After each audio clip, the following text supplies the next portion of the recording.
So we already talked about individual differences in terms of life cycle stage and demographics, and a little bit about AIOs. Let's move on to psychological influences. The first one, of course, is motivation. There are both general theories of motivation and specific theories of motivation. General theories include things like Maslow's hierarchy of needs. Your book talks about Maslow's hierarchy of needs and its influences on people participating in sport.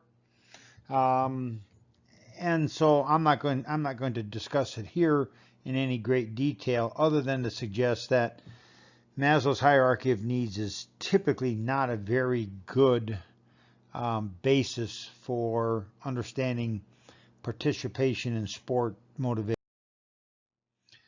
But then there are mid-range theories. An example of a mid-range theory is perceived risk and risk aversion.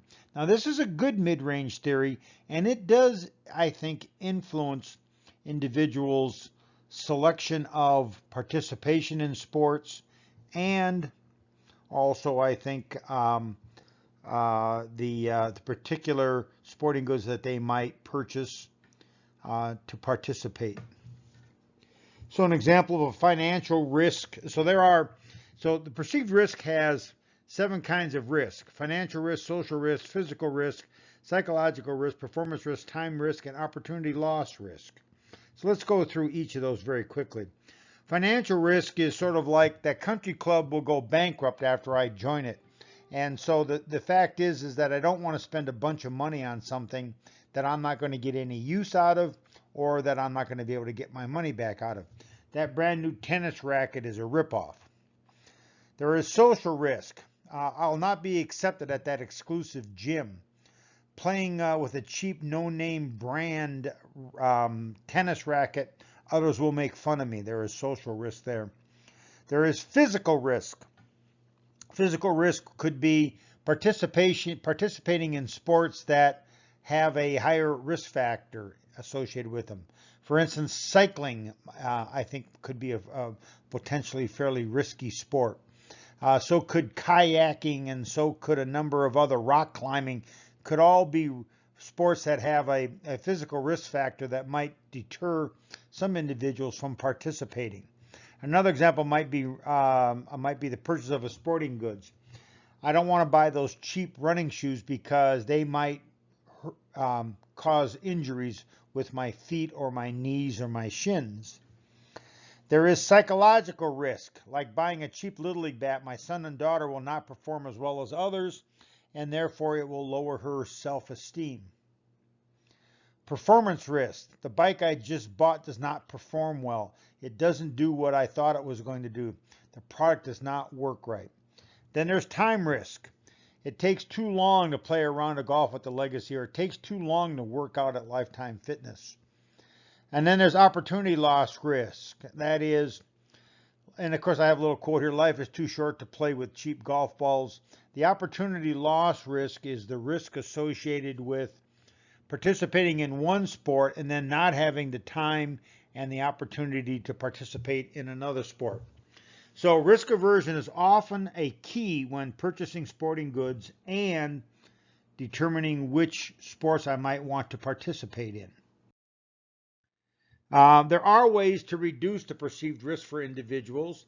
These include things like seals of approval, endorsements and testimonials, providing free samples and free trials, providing extensive instructions and maybe even hands-on instructions and demonstrations.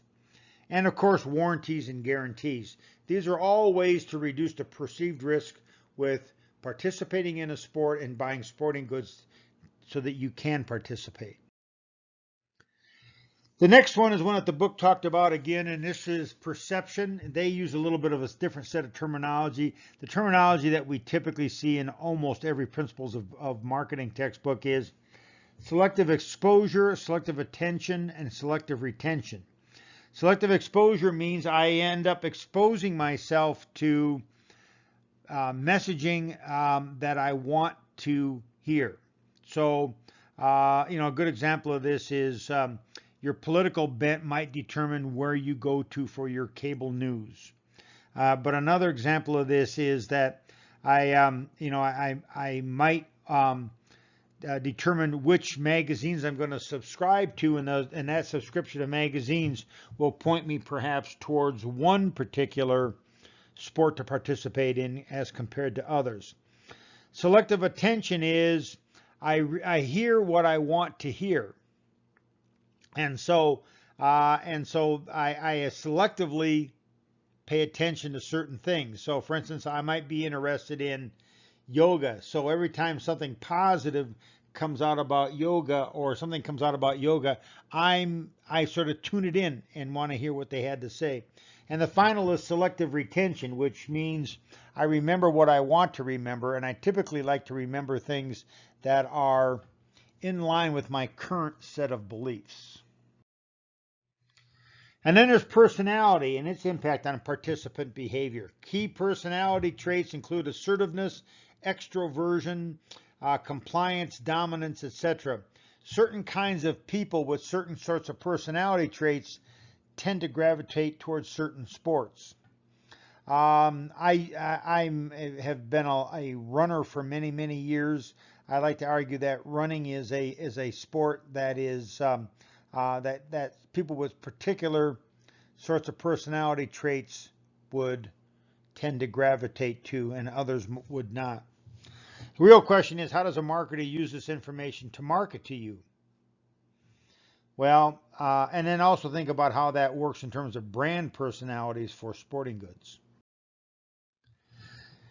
And of course, there is this thing called self-concept and self-image maintenance. Self-image consists of three types of self-image. Self-image resulting from how the individual sees themselves, that is, how I see myself. Self-image resulting from how others see the individual. And self-image resulting from how the individual perceives that others see them or doesn't see them. And of course, my self-image maintenance might determine which sports I participate in, because I want to participate in sports that help me maintain my self-image and get others to see me in the way that I want to be seen. So, for instance, I don't bowl because I think bowling is a lowbrow sport. I don't want people seeing me as some sort of a lowbrow person. Or maybe I have a membership at a high-end fitness training facility like Lifetime Fitness, because I want people to think of me as being a serious, well-to-do sports enthusiast. All right, and then of course there is this notion of your actual self, your ideal self, your social self, expected self, and situational self. So you want to ask yourself, how does your self-concept influence your participation and purchase of sporting goods?